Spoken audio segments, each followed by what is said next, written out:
暂时不看一下，应该没有问题。And everything seems okay, but then you look at the compass and you realize that you have deviated by a big amount. 你以为一切都没问题，可是这时候看到罗盘，发现竟然会发现你的航线已经偏了。So likewise, sometime in our spiritual practice, we might think that we are doing okay, but slowly we are sort of drifting away from the right path. 心灵的修行是一模一样的，我们有时候会觉得我们不错，可是事实上长期下来，我们其实已经偏离了正道。And then to come in the presence of someone like Khyentse Rinpoche, who is like the North Pole, immediately the needle of the compass gets straight in line in the right direction. 在这个时候，如果能够遇见像顶果欽哲法王这样子一位老师的话，他就像北极一样，我们立刻就是我们的罗盘全部就导正了，正向着他。So a true spiritual master has no worldly concerns. He is not affected by gain and loss, by praise and blame. 一个真实的老师呢，在对于世间的任何的这个取舍，他都是无所谓的。所以说得到什么，或者是人家对他说他好或者不好，其实他们都是完全无所谓的。Even by what we call pleasant or unpleasant or fame and anonymity, those things, he has no more interest for those things that the tiger has interest for dry grass. 所以说，任何这样子上师呢，对于像不管是名誉上的，或者是任何的得失，他是毫不感兴趣，就像一只老虎啊，对于一些干掉的草，他是一点兴趣都没有。But before telling the quality that are described in the scripture about authentic master that truly apply to Khyentse Rinpoche, I would like to say a few words about the scriptures about those who are not quite authentic masters. 等一下我会引用经文里面讲的关于真实上师的特质，但是在那个之前，马修说他想讲几句话关于所谓的不真实的一些上师又是怎么样。There's a Tibetan text written by Jigme Lingpa that Khyentse Rinpoche used to teach very often. It's a kind of a graded path for the Nyingma tradition. 有一个法本是吉美林巴所写的，然后顶果欽哲法王经常教导的，也是关于宁玛整个道路的一个渐进的一个路程。And then it gives many examples about fake teachers. 在这里面有很多例子关于不真实，就是假的上师是怎么样。It says some of teachers are like a wooden mill.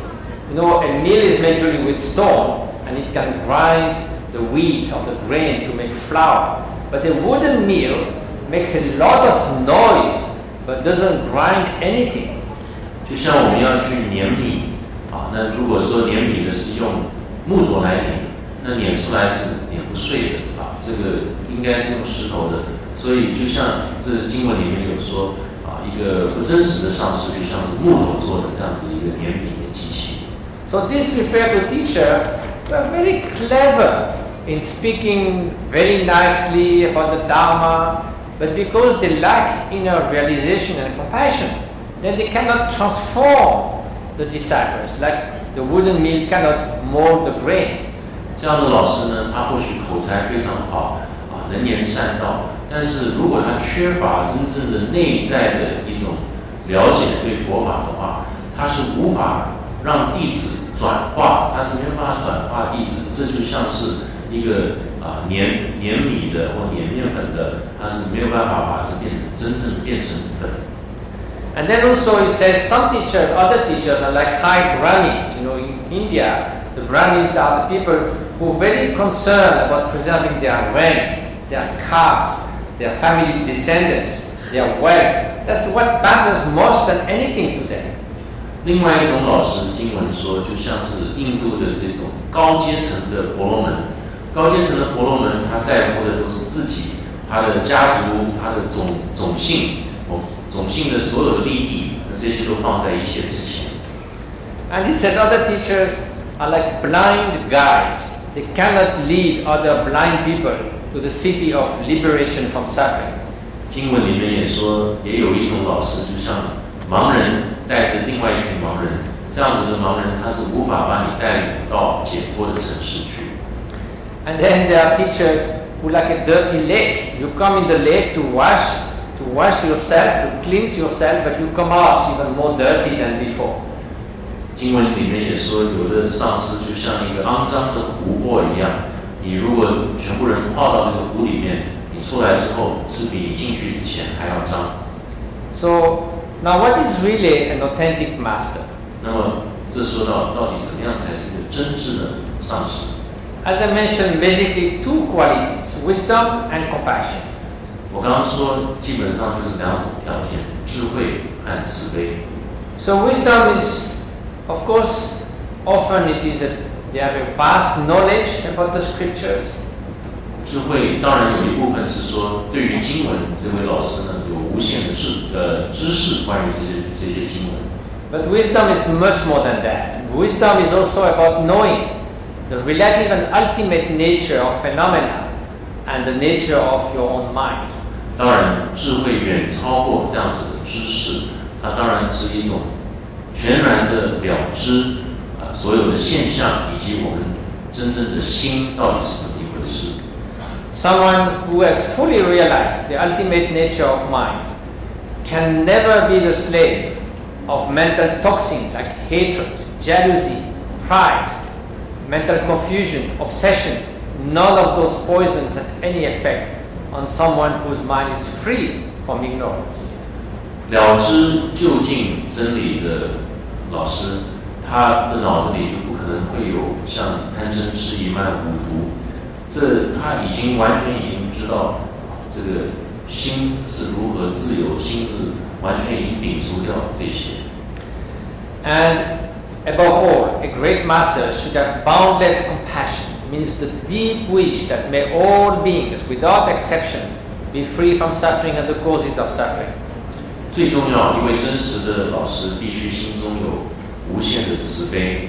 慈悲的主要意思，也就是一种愿望，希望众生，所有的众生能够脱离苦。And another great master who was very close from Khyentse Rinpoche, that means Kyabje Dudjom Rinpoche, used to say, there are many practitioners who have quite high realization, but what defines a really great master is the magnitude of his or her compassion. 另外一位伟大的上师敦珠法王曾经也和顶果欽哲法王说过这句话，说其实有成就的修行者非常的多，但是真正要去分别哪一位修行者真正的成就高呢，就是看他心中慈悲的量到底是多少。And once I remember myself, I was about to go for some months of retreat, and I met His Holiness the Dalai Lama and asked him just for a short advice. And he told me, in the beginning, meditate on compassion; in the middle, meditate on compassion; in the end, meditate on compassion. 就是说他有一次要去做一个短期的闭关，刚好有机会碰到达赖喇嘛，然后他就请达赖喇嘛给他几句话。达赖喇嘛就说：“你开始的修行，请你就做慈悲的禅定，那么中间也做慈悲的禅定，最后呢，请你也做慈悲的禅定。” So as you will see in the movie also, and Zamdar Rinpoche will talk more about that. Khyentse Rinpoche had two main teachers that will be described, but also he had 50 other masters. He was constantly, even in his old age, looking for more teaching to preserve the lineage. 晚上的电影里面，各位会看到顶果欽哲法王是有2位主要的根本上师，但是这2位之外还有50几位上师，所以我们可以看到他是不断的在他不断的在寻找更深的对佛法的认识。He spent many years in retreat in his young age. 他年轻的时候很多年在独自的闭关。And then naturally, because of his qualities, people came to him like the bees that goes to the nectar of the flower. 那么就是因为他个人的特质呢，也就是修行的成果呢，所以弟子就像蜜蜂一样就是到了很香的有充满蜂蜜的花，他们就是这样涌过来了。Anyone, even now someone who didn't know him, just coming in his presence will be absolutely overwhelmed by the